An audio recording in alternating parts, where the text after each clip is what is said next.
Hey everyone, my name's Josh Fly, and I'm so excited to be here with you and also for all that you're going to be learning with Deep and Wide Academy. Now, I get to play a bit of a support role and will be with you at the end of a few of your sessions to teach you about breath work. And we'll be talking about some of the historical significance as well as offering up some different biblical references. But ultimately, I want to equip you with some practical breath exercises and takeaways that you'll get to use in your everyday life.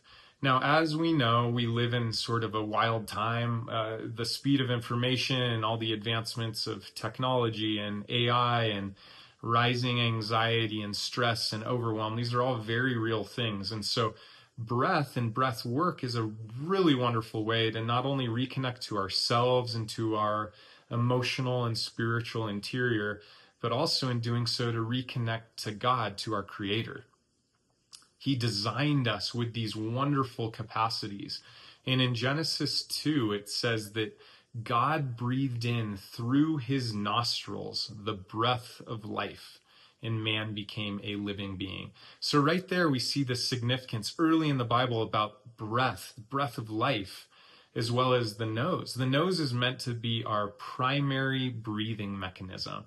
The mouth is an emergency breather. If we're like running up a mountain and we have to breathe hard, or if we're eating or certainly communicating, talking like I am now, but 95% of the day we should be breathing through our nose. That's the way it was designed.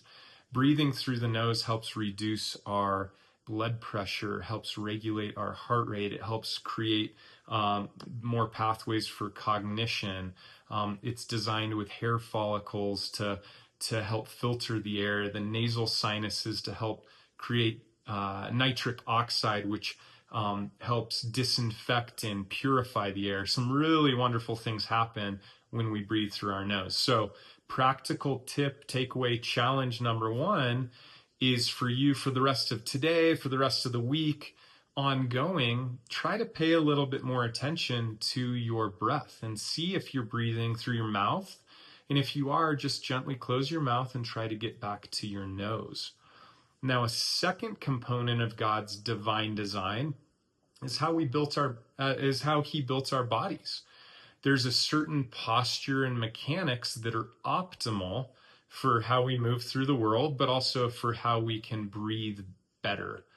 And so in further sessions, when I'm giving you some of the practical tools and exercises that you're going to be doing, what I want you to start by doing is laying down on the floor. That's if you feel comfortable. So be prepared to lay down on the floor and just sprawl out.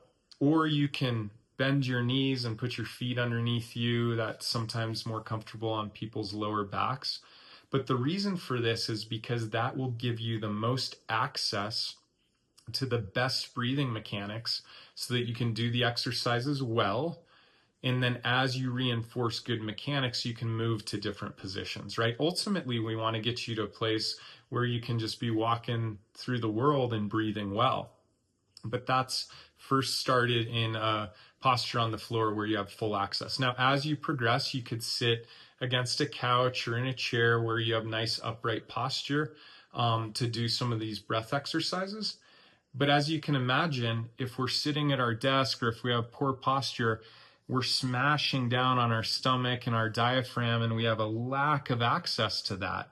And so we want to make sure that we're in a good posture so that we can receive the benefits of breathing well, the way that God designed.